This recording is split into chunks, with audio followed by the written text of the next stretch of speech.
Hey everyone, it's Mrs. Piro. Today I went out in my garden and I picked some beautiful flowers. This is a flower called a zinnia. The zinnia has lots and lots of rows of petals and they grow in many colors. So you can buy zinnias in the garden center and plant them in your garden or in a pot. And at this time of year, it's in the middle of July, they're coming up beautiful, blooming with all of these different varieties of flowers. So I thought I would just maybe take one zinnia at a time, and we're going to paint it from the top view. And you can see this one has a little batch of yellow in the center. It has kind of a cone-shaped middle to it. So there's a lot of different variety in this flower. They're not all the same, but they are all zinnias. Okay, so I'm just gonna take one. I think I'll take this pink one here, and I'm gonna concentrate on how this one looks. So when I look at this flower, I just see rows and rows and rows of little teeny tiny petals. When we look underneath it, it has a beautiful green area here, a green stem, and then little pairs of leaves. They grow partway down the stem. Okay, so we're gonna worry about the stem later. We're just gonna worry about one flower and kind of looking at it from the top view. And that will make things a little bit simpler. I think I'm just gonna make one big flower that blooms over and over again. Today I decided to work with watercolor paints. I'm just using my educational school grade watercolor oval pan from Crayola. I like to get the box with extra colors in it rather than just the single pan. This is a 16 color set. And I also use the lid of my box as my mixing area, so I can mix colors if I need to on here. Okay, so we're going to wake up our colors. We need a bucket of water and a paintbrush, and this is the brush that came with my Crayola paint set. And we're going to start waking up the colors. Now I know this is kind of a dark pink color, so I'm gonna put a little bit of water in here. And I have some red, and I have a little bit of orange. And I'm gonna use a little mixture of these colors. I like to make a little puddle of water, so I need a clean area in my paint set. If it's not clean, I can just take my paper towel and clean it out and get rid of colors that I had mixed in the past. So just a little water on your paper towel will take care of that. So I'm going to put a little puddle here of nice clean water. So if I want to, I can dilute the color and create different value by doing that, okay? So the color will get less intense as I add water to it. It will soften the color. All right, so I think I'm gonna start with this bright pink, and I'm just going to create a little half circle. And actually, I think I'll start with a circle. I'm sorry. We're gonna do a circle.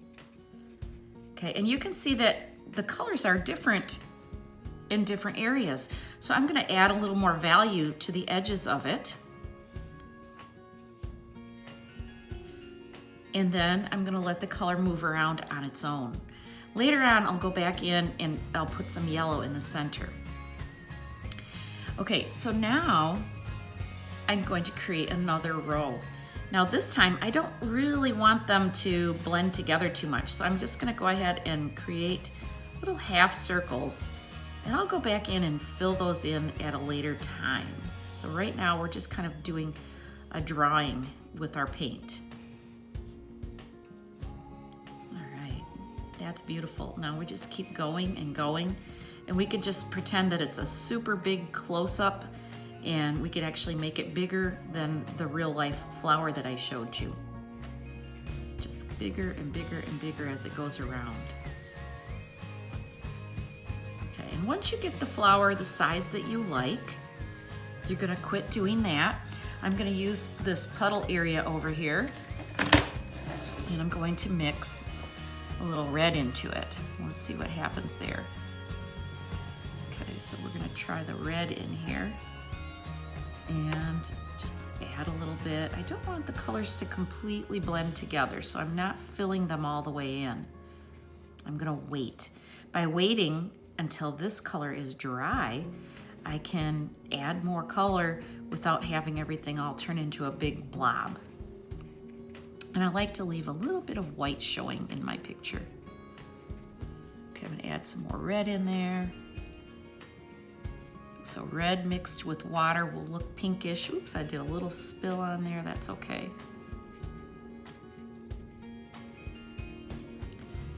Put some direct red in there.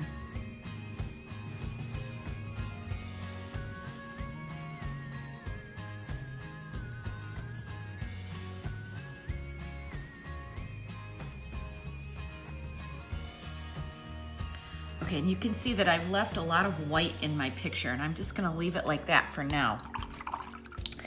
Now I'm going to create another flower. So this time I'm gonna do an orange one. And this is just gonna be a whole page full of flowers. So just repeating the process of making a circle and then a series of little half circles around it, little flower petals.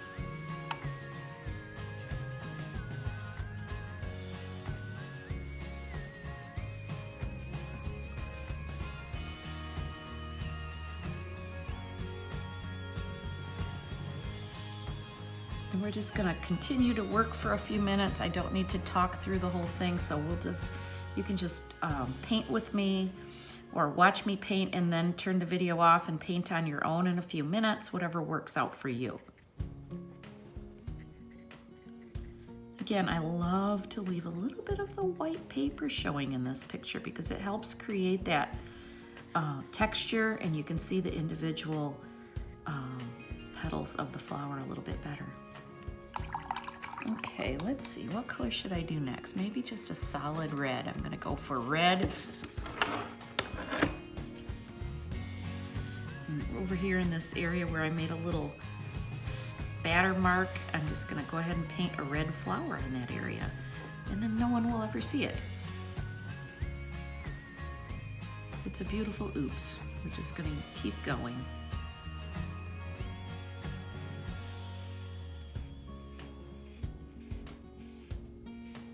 So up and down, almost like a U shape, isn't it? Or a little rainbow that travels around the circle.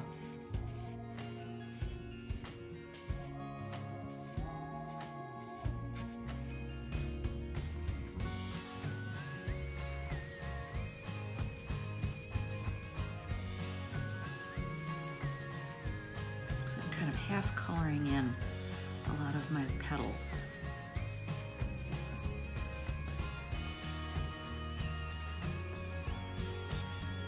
And I'm going to add a little orange to that. I'm just going to drop a little touch of orange in here and there to add some interest and some variety to the color. Red and orange are close on the color wheel, and so they work really well together as a blended color. This makes a new variety of reddish orange. Okay, now looking back at my flowers here, oh, I have a nice dark kind of pink one. This is my reddish orange color. This is my lighter pink. I know I've had other zinnias in different years that are more of a yellow color, so I think I'm going to do a yellow one now. I'm gonna wake up my yellow, put some water in it, spin it around, and we'll do a yellow one.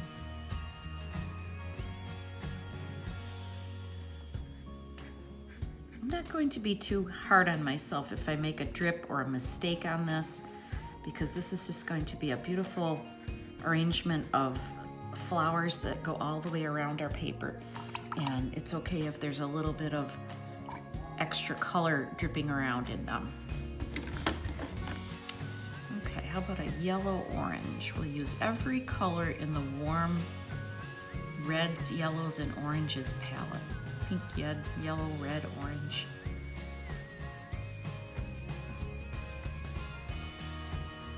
Maybe do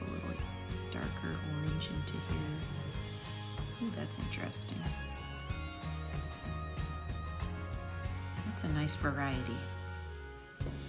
Watercolor is so fun because sometimes you have a mistake that turns into something that you wished you had thought of. I love the way that looks. Do my circle to start out and then little half circles around.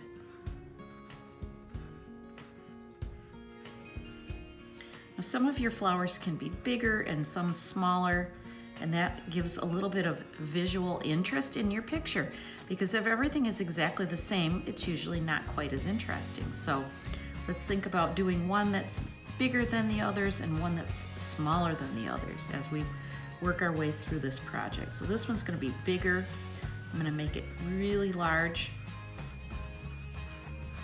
And I'm going to even go all the way to the edge of the paper and let it touch and go off the edge down here.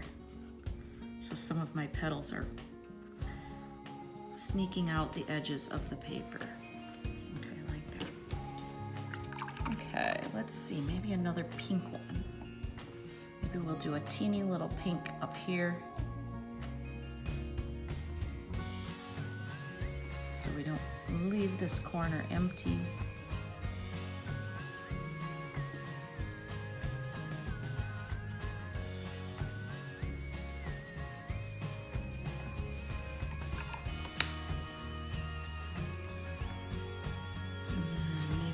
Sneak a little yellow one. Oh, this is going to be more yellow-orange. It looks like I didn't get as much yellow on my brush as I thought. That's probably because I didn't clean the brush in between. But as long as we're sticking to reds, yellows, and oranges, that's okay. Okay, that's a little teeny one there for some variety. Okay, now if your yellow gets dirty, you can take up paper towel and soak it clean again. So I just press and lift and get that dirty orangey out of there. And then this time I'm going to do a better job of cleaning. Swish, swish, swish, scrape, scrape, scrape, and then into my yellow. And that will give me that more intense yellow. Oh, look at that. Bright and clean and sunny. Okay, now remember we talked about going back to the center of the flowers. And this flower has fewer rows of petals, but it really did a good job of making this sort of cone-shaped center, and then it has this pollen on the end here. And so that's a really interesting one. So maybe, I'm not gonna be able to get that perfectly from the top view, but maybe I'll just put a few teeny little dots. Oh, that's too much on my brush. Little dots in here, and let's see if we can sneak in a little bit of yellow. It might be too wet. I'm gonna wait. So after the paint dries, you can stick the yellow in better. If you want to help it along to speed up the drying, just press and lift, and that will take away the puddle kind of problem that you might have there, and you can add that yellow in if you like. Okay, I think this one is dry enough. I'm gonna put some yellow in the middle. Just tiny touches. Again, some white can show through, that's okay. Tiny touch, dry it off just a little bit. Now remember, don't dry it off if you don't want any color to disappear, because I just did that and the color changed a little bit, and the intensity of the color changed. So you could just wait a little bit, that would work too. Just wait until it's dry on its own. Here, I'm gonna put a little orange dot in the middle and see how that moves. Give it a center. Clean my brush, go into a new color, a little yellow in the middle. There's my yellow. Okay, now I could keep going and add more on here, but I want to show you how to do the green parts. Now, I love to let this dry completely, and then we're going to get some clean water, because we don't want the red and the green paint, or green paint, to mix. If you let green and red mix, it will become more of a dingy brown color. So you really want to be careful to wait. It might be best to put this aside for a few hours or even overnight, and then come back and do your stems the next day. I'm going to try to do it now because I'm on video, and we're gonna see if we can get it to work, and I'll be very, very careful. Okay, so a stem, let's see. Now we're looking at it from a top view, so maybe we don't need the whole stem. We're just going to add a part of a stem and a little pointy round on the end, a little pointy on this end, and just a little bit of a leaf on there. And again, variety is always really nice, so you can use different shades of green. It could be a darker green or a lighter green. In this case, I'm not going to draw the stem. I'm just going to draw a few green petals, or green leaves, I should say. Down here, I'm going to try to do a stem and a leaf. Okay, and this just gives it a little interest.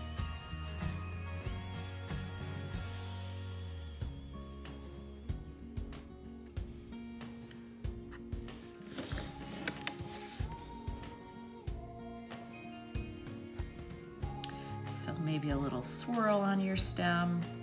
I went up, down, and off, made that go off the edge of the paper. This one's gonna have a slightly bigger leaf. Again, draw like a U shape and then have it end in a little point and then fill it in.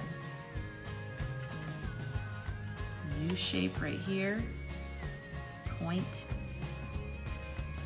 And these are all different because when they are growing, they don't stick all in the same direction. So like you can see that this one now, looks like a bug ate part of it.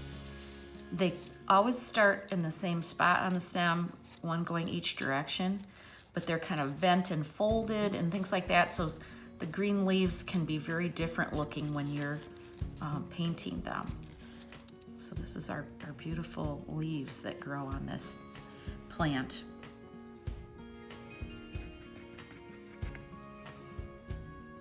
Maybe a U shape here. Ooh, that one's a little bit more of a darker green. Look at that. Now, if I want to have it be more yellow-green, I can add a touch of yellow paint to this and let that just bleed and mix in there. That's kind of fun to do. So I'm gonna add that darker green into this one. Just make a little mark on there while it's still wet and let the paint move around on its own, and it will give a beautiful interest to your picture.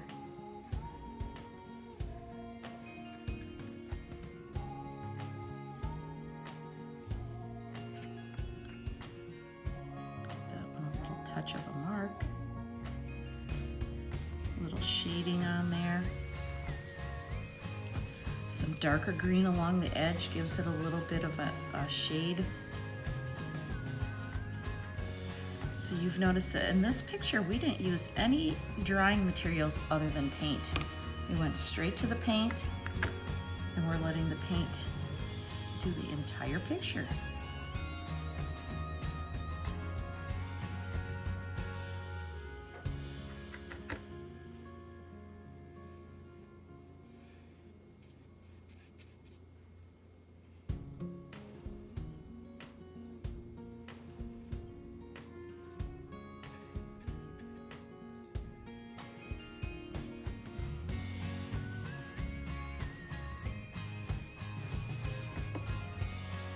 Almost done.